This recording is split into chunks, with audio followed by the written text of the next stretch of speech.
Good morning, students. Today in this video, we will study further our fifth chapter, Newton's Laws of Motions, from the book Dynamics of Jeevanson's publications. First of all, in this video, we will study basic definition and formulas from the exercise 5.2. Then we will first of all use them in solving last example of exercise 5.1. The title of this exercise is Pressure of a body resting on a horizontal plane moving vertically upward or downward. क्या है अब इसमें? A body of mass m is placed on a horizontal plane which is moving with constant acceleration f. To find the pressure of m on the plane, क्या क्या cases आप use करेंगे? एक बार जब एक्सेलरेशन अपवर्ड डायरेक्शन में हो, एक बार जब आपकी एक्सेलरेशन डाउनवर्ड डायरेक्शन में हो, और लास्ट केस है कि what happens if the downward acceleration of the plane is more than the acceleration due to gravity. हम स्टार्ट करते हैं अपने फर्स्ट पार्ट से. When the horizontal plane जो है वो मूविंग कर रहा है vertically upwards. तो क्या क्या गिवन है आपके पास? एक horizontal plane है जो vertically upwards मूव कर रहा है with constant acceleration f. एक बॉडी है जिसका मास m है और जिसे हमने अपने उस प्लेन के ऊपर प्लेस किया है. अब बॉडी भी प्लेन के साथ, क्योंकि प्लेन वर्टिकली अपवर्ड मूव करेगा और उसके ऊपर जो बॉडी है तो वो भी वर्टिकली अपवर्ड मूव करेगी with acceleration f. Therefore the force producing acceleration is mf. जो आपकी एक्सेलरेशन से फोर्स प्रोड्यूस हुआ. लेकिन देखो ये है आपका केस, ये हमने मान लिया आपका प्लेन है, ये m मास की बॉडी है, ये आपकी acceleration due to gravity downward work कर रही है, एक्सेलरेशन f आपकी अपवर्ड वर्क कर रही है. अब इस बॉडी पर कौन कौन से फोर्स हैं जो वर्क कर रहे हैं? एक तो ये जो मास है इसका जो वेट है ड्यू टू ग्रेविटी वो किस डायरेक्शन में वर्क करेगा? वो ऑलवेज डाउनवर्ड डायरेक्शन में वर्क करेगा, जिसे हमने फर्स्ट एक्सरसाइज में भी फॉर्मूला पढ़ा था कि mass into acceleration due to gravity weight होता है और वो ग्रेविटी की वजह से हमेशा डाउनवर्ड डायरेक्शन में वर्क करता है. तो अब एक बॉडी पर एक तो ये फोर्स वर्क कर रहा है. दूसरा, जब भी आप किसी हॉरिजॉन्टल प्लेन पे, एक प्लेन मतलब बॉडी पे दूसरी बॉडी कांटेक्ट में आती है तो दोनों बॉडीज एक दूसरे पर फोर्स अप्लाई करती हैं. तो जो ये डाउनवर्ड, ये आपका हॉरिजॉन्टल प्लेन है, ये जो फोर्स इस बॉडी पे अप्लाई करेगा उसे हमने क्या कहा है? नॉर्मल रिएक्शन या normal force. Normal reaction R of the plane on the body acting vertically upwards. ये जो रिएक्शन होता है ये ऑलवेज ग्रेविटी से अपोजिट डायरेक्शन में वर्क करता है. ठीक है, तो इस आर की डायरेक्शन ऑलवेज क्या होती है? अपवर्ड्स, जब आपका ये ग्रेविटी आपकी क्योंकि डाउनवर्ड्स होती है. अब एक बात देखिए कि इस ऑब्जेक्ट पर क्या क्या वर्क किया आपने, कि एक तो ये mg डाउनवर्ड डायरेक्शन में वर्क कर रहा है, r अपवर्ड डायरेक्शन में वर्क कर रहा है, तो रिजल्टेंट क्या हो गया? दोनों का सम होगा. और तो ये r पॉजिटिव है, सेम डायरेक्शन लेंगे तो इसके अपोजिट डायरेक्शन अपवर्ड डायरेक्शन में हो जाएगी माइनस mg, और ये आपके रिजल्टेंट उसके इक्वल होगा. तो ये आपका मास इनटू एक्सेलरेशन के इक्वल आ गया. तो ये आपकी रिक्वायर्ड इक्वेशन आ गई है जो रिलेशन देती है normal reaction r, constant acceleration f, mass of body or acceleration due to gravity, which shows that reaction r, which is equal and opposite to the pressure which the mass exert on the plane, is greater than the weight mg of the body by an amount mf. की r की value जो है वो mg से कितनी ज्यादा है? mf. और ये नॉर्मल रिएक्शन r क्या होता है? Equal and opposite to the pressure which mass exert on the plane. कि ये जो मास m जितना प्रेशर इस प्लेन पे एक्सर्ट करेगा, प्लेन जो है अपोजिट डायरेक्शन में उतना ही फोर्स इस पर लगाएगा, तभी तो ये दोनों एक दूसरे के अंदर नहीं जाएंगे। ठीक है, तो ये एक आपने फॉर्मूला याद रखना है किस केस के लिए, कि जब आपका प्लेन अपवर्ड मूव कर रहा था। अब हम दूसरा केस लेते हैं कि जब आपका प्लेन किस डायरेक्शन में मूव कर रहा है, vertically downwards. Let a horizontal plane be moving vertically downwards with an acceleration f and a body of mass m is placed on the plane. तो जो बॉडी है वो भी वर्टिकली डाउनवर्ड्स मूव करेगी और एक्सेलरेशन आपकी उसके टाइम होगी f। अब ध्यान से देखिए, अब जो सेकंड केस है, mg की डायरेक्शन तो ऑलवेज बिलो ही होती है डाउनवर्ड की तरफ, एफ भी डाउनवर्ड है, लेकिन आपने हमेशा याद रखना है जो नॉर्मल रिएक्शन होता है प्लेन का ओवर द बॉडी, उसकी डायरेक्शन हमेशा ग्रेविटी से अपोजिट होती है।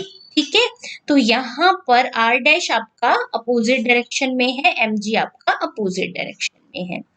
अगर मैं आपको कहूं कि बॉडी डाउनवर्ड्स मूव कर रही है, डाउनवर्ड्स के केस में डायरेक्शन भी आपने डाउनवर्ड लेते हुए resultant force causing motion of the body कितना हो जाएगा। अब डाउनवर्ड के केस में mg तो पॉजिटिव हो जाएगा, आर डैश नेगेटिव हो जाएगा, तो वो कितना हो जाएगा mg माइनस आर डैश। और आर डैश क्या है, नॉर्मल रिएक्शन या normal force of the plane on the body. और ये mg माइनस आर डैश किसके इक्वल होगा, एफ एम एफ के, तो आर डैश की वैल्यू होगी mg माइनस एफ। तो ये अब आपका सेकेंड फॉर्मूला हो गया जो आपको याद रखना है। तो यहाँ reaction R dash less than है वेट mg से, कितना, mf से। अब थर्ड जो केस है कि एक्सेलरेशन ये f अगर g से ज्यादा हो जाएगी तो आपका बॉडी और प्लेन का जो कांटेक्ट है वो खत्म हो जाएगा। In this case body does not remains in contact with the plane और बॉडी फ्रीली डाउनवर्ड्स मूव करेगी विद एक्सेलरेशन g और प्लेन मूव करेगा विद एक्सेलरेशन f। क्योंकि अब एक बात ये देखिए ना कि प्लेन जो है इससे ज्यादा एक्सेलरेशन से नीचे आ रहा है, ये इसके साथ क्यों कांटेक्ट में है, क्योंकि ये mg जो है acceleration due to gravity work कर रही है। जब तक ये दोनों बराबर थे तब तक ये कांटेक्ट में रहेगा। आप यूं समझ लीजिए कि ये अगर ज्यादा स्पीड से नीचे आएगा तो इन दोनों का कांटेक्ट खत्म हो जाएगा, ये डाउनवर्ड आता जाएगा एक्सेलरेशन g के साथ और प्लेन डाउनवर्ड आएगा एक्सेलरेशन f के साथ। Note, when the plane is moving with uniform velocity, जब वेलोसिटी यूनिफॉर्म होती है तो एक्सेलरेशन क्या हो जाती है, जीरो। तो ऐसे केसेस में आप जरा ध्यान से देखिए, अगर मैं दोनों ही फॉर्मूलों में f को जीरो ले लूं तो r इज इक्वल टू किसके इक्वल आ जाएगा, mg के। तो आपका फॉर्मूला किसको रिड्यूस हो गया, r is equal to mg। जो mg है वो आपका एक्चुअल वेट है और r जो था रिएक्शन यानी कि आपका एपरेंट वेट था। इस केस में एपरेंट वेट और एक्चुअल वेट क्या हो जाते हैं, इक्वल। ठीक है, अब अगर इसी पॉइंट ऑफ व्यू से मैं यहाँ देखूं, R जो है mg प्लस mf है, तो ये जो एपरेंट वेट है यहाँ एक्चुअल वेट से ज्यादा है क्योंकि वो mg में कुछ ऐड होके आ रहा है। और इस केस में देखें तो r डैश है वो mg में से कुछ सब्ट्रैक्ट करके आ रहा है, तो यहाँ ये आपका एपरेंट वेट एक्चुअल वेट से क्या है, कम। तो अगर किसी क्वेश्चन में आपको ये देखो रिजल्ट बन गया आपका एपरेंट वेट ग्रेटर देन और लेस देन है एक्चुअल वेट से, उससे आपको ये पता चल जाता है कि अगर ग्रेटर था तो आपकी एफ अपवर्ड मूव कर रही थी, लेस देन था तो वो डाउनवर्ड डायरेक्शन में मूव कर रही थी। according as the force producing acceleration या effective force is in the upward or downward direction। अब अगर किसी क्वेश्चन में हम आपको ये गिवन ना दें कि आपका जो ऑब्जेक्ट्स हैं वो अपवर्ड मूव कर रहे हैं या डाउनवर्ड, लेकिन ये दे दें कि उसका एपरेंट वेट एक्चुअल वेट से ग्रेटर है, तो आपको क्लियर हो गया कि आपको अपवर्ड का केस लेना है। और अगर आपको ये पता चल जाए कि आपका एपरेंट वेट एक्चुअल वेट से कम है तो आपको पता चल जाएगा कि आपका मोशन जो है वो किस डायरेक्शन में हो रहा है, डाउनवर्ड डायरेक्शन में। नेक्स्ट है when a mass is being lifted और lowered by a means of string the tension T in the string replaces R। कि अगर हम किसी स्ट्रिंग से किसी मास को ऊपर की तरफ खींचते हैं या नीचे की तरफ लोअर करते हैं, तो आपका रिएक्शन जो होगा वो आपका, तो यहाँ पर आपका रिएक्शन आर किससे रिप्लेस हो जाएगा, टेंशन इन द स्ट्रिंग। तो अगर इन दोनों अबव इक्वेशन में आर की जगह टी यूज करें तो अपवर्ड और डाउनवर्ड करेक्शन में आपके ये फॉर्मूले यूज होंगे। फिर आप मोशन ऑफ ए लिफ्ट, अब जो लिफ्ट है वो आपका पर्टिकुलर केस है motion of a horizontal plane. Lift में क्या होता है, आपका एक प्लेन है जिस पर बॉडी अपवर्ड और डाउनवर्ड्स क्या करती है, मूव। तो अगर आपकी body of mass m is placed on A lift which moves upward and downward, तो जो आपने अबव ये दो कंडीशंस फाइंड आउट की थी, ये equation number 1 and this is equation number, इसको हम 2 मान लेते हैं, तो ये दोनों ही इक्वेशंस आपकी क्या हो जाएंगी उस केस में, यूज। अब हम अपना 5.1 का लास्ट एग्जाम्पल करते हैं। हाँ जी, देखिए ये है एक्सरसाइज 5.1 का last example. A load W is to be raised by a rope from rest to rest, कि आपने रेस्ट की पोजीशन से स्टार्ट करना है, लास्ट में फिर रेस्ट की पोजीशन पर आ जाना है। किस लोड को उठाना है वो कितना है, W, और किससे, रोप की हेल्प से, through a height h and the greater tension which can the rope safely bear is NW। यानी कि वो रोप में जब टेंशन की बात कर रहा है तो एक्चुअल में एक स्ट्रिंग है जिसकी मैक्सिमम टेंशन वो इतनी बियर कर सकता है। So that the time in which the ascent can be made is this। ये काम जितने टाइम में हो सकता है आपको वो फाइंड आउट करना। अब जरा देखिए, here since the motion is from rest to rest, तो यहाँ पर हम ग्राफिकली मेथड यूज करेंगे। The time of motion shall be list। अब टाइम, एसेंट टाइम निकालना है ना, मिनिमम टाइम में आपने काम करना है, तो ये टाइम लिस्ट कब हो सकता है, if the first part of the motion is of uniform acceleration and the second part is of uniform retardation। क्योंकि जब रेस्ट की पोजीशन में आना है तो आपको अपोजिट एक्सेलरेशन चाहिए साइन की, और टी हमने मान ली tension in the rope in the first motion, तो टी की वैल्यू हो जाएगी मैक्सिमम, देखो कितनी थी, NW, हमने उसको मास में कन्वर्ट कर लिया G से मल्टीप्लाई करके, ठीक है। F be the acceleration in the upward direction, तो आपका इफेक्टिव फोर्स होता है मास इनटू एक्सेलरेशन। अब आप अपवर्ड डायरेक्शन पे काम कर रहे हैं, तो अभी मैंने जो आपको फॉर्मूले बताए थे कि जब आप अपवर्ड डायरेक्शन में काम करते हैं तो टेंशन का फॉर्मूला क्या था वहां पर, mg प्लस f, ठीक है। g की वैल्यू g ही है, m की वैल्यू यहाँ w है, तो ये आपका फॉर्मूला इसमें रिड्यूस हो गया, t minus W G is equal to W F, ठीक है। यही फॉर्मूला, और टी की वैल्यू क्या है आपके पास, NWG, तो मैंने देखिए यहाँ यही फॉर्मूला यूज किया हुआ है, टी की जगह NWG minus WG is equal to WF, both side से W कैंसिल कर दिया, F की वैल्यू आ गई N minus 1G। When the rope become slack, अब देखिए जब आपने फोर्स को ऊपर उठा रहे हैं तो आपकी रोप में खिंचाव आएगा, लेकिन जब आपने उसको नीचे सामान को छोड़ दिया तो रोप स्लैक हो जाएगी, that force of tension T ceases to act, और लोड क्या है, freely under gravity with retardation G जो है वो आपका मूव करे। अब देखिए हम क्या कर रहे हैं, यहाँ पर ग्राफिकली मेथड यूज कर रहे हैं। हमने यहाँ पर ये टाइम वेलोसिटी ग्राफ बनाया है, ठीक है। ये कौन सा ग्राफ है, टाइम, और इधर आपकी है वेलोसिटी, ठीक है। टाइम वेलोसिटी ग्राफ का जो ये होती है स्लोप होती है वो आपकी क्या होती है, एक्सेलरेशन, तो ये भी आपकी एक्सेलरेशन हो गई।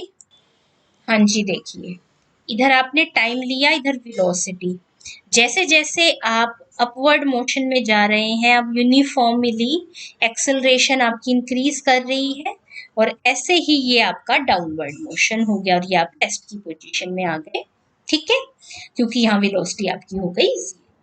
अब आपने पहले से ही पढ़ा हुआ है कि जो टाइम वेलोसिटी ग्राफ की जो स्लोप होती है वो एक्सेलरेशन होती है, तो इसे मैंने एफ से शो कर दिया और ये आपकी रिटार्डेशन होगी, इसे हमने जी से शो कर दिया। ठीक है, अब let O A B the velocity, O A B the velocity time graph, T1 T2 be the times in the two motion, कि मैंने O से L तक का जो टाइम है वो T1 मान लिया, L से B तक का जो टाइम है वो T2 मान लिया। तो एक्चुअल में आपने निकालना क्या है, आपने ये T1 प्लस T2 कैलकुलेट कर, ठीक है, और ये जो कैलकुलेशन है उसका आंसर आपको ये गिवन है कि उसमें आपका N, H और G हो सकते हैं, बाकी कोई वेरिएबल यूज नहीं। चलो अब हम काम करना स्टार्ट करते हैं। अब ये स्लोप है, तो ये आपकी F जो है वो किसके इक्वल हो जाएगा, मैं इस हाइट को, ये वेलोसिटी है ना आपकी इस एक्सिस पे, वाई एक्सिस पे, तो मैंने इसको नोटेशन में यूज कर लिया कैपिटल V, जो आपकी है मैक्सिमम वेलोसिटी। अब आपकी जो स्लोप का फॉर्मूला होता है, आपने क्या पढ़ा हुआ है, नॉर्मली जब आप यूज करते हैं delta Y by delta X, straight lines की स्लोप जब आपने निकाली है, वाई एक्सिस पर है आपकी वेलोसिटी, इस एक्सिस पर तो है आपकी वेलोसिटी और इस एक्सिस पर है आपका टाइम। ठीक है, तो अगर मैं आपको कहूं कि इस पार्ट की वेलोसिटी निकालो, O से A तक स्ट्रेट लाइन की, तो यहां से यहां तक आने में कितना चेंज हुआ, y में v, और एक्सिस यानी कि टाइम में चेंज हुआ t1, तो इसे मैंने लिख दिया v बाई टी। f की वैल्यू पुट कर दी इक्वेशन नंबर 1 से n-1g, और यहां से t1 को एक साइड रखते हुए बाकी सारी वैल्यूज हमने ले ली दूसरी साइड, कोई प्रॉब्लम नहीं, एक इक्वेशन आ गई। दूसरी इक्वेशन, अब अगर मैं आपको यहाँ से कहूँ g की वैल्यू निकालो, तो वो हो जाएगी v बाय टी, ये आ गया, और यहाँ से t2 की आपने वैल्यू निकाली। ठीक है, अब एक्चुअल में तो आपको निकालना है T1 प्लस T2, तो ये दोनों वैल्यूज हमें प्लस कर देनी चाहिए। अगर मैं इन दोनों को प्लस करूं तो आपका v बाय जी तो कॉमन आ गया, अंदर बच गया, ये देखिए यहाँ से बचा 1 बाय n-1 और यहाँ से 1, इसको एलसीएम लेकर सिंप्लीफाई करने पर ये बच गया, लेकिन ये आपके आंसर से मैच नहीं हो रहा। n, n-1 और g तो आपका ठीक है आंसर से, लेकिन आंसर में मुझे v वेरिएबल नहीं चाहिए, v को क्योंकि आपने खुद अज्यूम किया है। तो अब जो मैं पहले काम कर रही हूँ वो क्या कर रहे हैं कि इस v की वैल्यू निकाल लेते हैं। अब देखिए हम डिनोट कर रहे हैं, किसी ट्रायंगल का अगर आपको एरिया निकालना हो तो उसका फॉर्मूला क्या होता है, 1/2 बेस इंटू हाइट। तो जरा इस ट्रायंगल का एरिया अगर आप निकालें तो बेस क्या हो जाएगा T1 प्लस T2 और हाइट क्या हो जाएगी V, तो एरिया हो जाएगा V into T1 plus T2 by T, और हमने मान लिया H is the area of triangle OAB। अब ये मैंने इसे H क्यों लिखा है, आपने जब टाइम वेलोसिटी ग्राफ को स्टडी किया है तो आपने एक डेफिनेशन स्टडी की हुई है कि जो टाइम वेलोसिटी ग्राफ में एरिया होता है bounded by the lines and axis, वो किसके इक्वल होता है, total displacement during that time. मैं दोबारा से रिपीट कर रही हूँ, area bounded by the line and the axis represents the displacement during the stated interval of time। तो ये सारा काम करने में कितना डिस्प्लेसमेंट हुआ है, आपके क्वेश्चन में मेंशन है कितना, हाइट h तक मैक्सिमम जा रहा है, इसीलिए मैंने यहाँ इसको h के इक्वल रखा है। इस पॉइंट को आपने नोट कर लेना है, और उधर मैंने लिख दिया 1/2 बेस है आपका T1 प्लस T2, हाइट है आपकी V और V की वैल्यू आ गई, ये V की वैल्यू मैंने यहाँ रिप्लेस कर दी। ठीक है, अब मुझे क्या करना है, इसको सिंप्लीफिकेशन करनी है। T1 प्लस T2 की वैल्यू थी ये, एक T1 प्लस T2 यहाँ और आ गया, इसको मैंने लेफ्ट साइड पर ले लिया, स्क्वायर है तो उधर जाके ये क्या हो गया अंडर रूट, और यही आपका रिक्वायर्ड आंसर है। Thank you.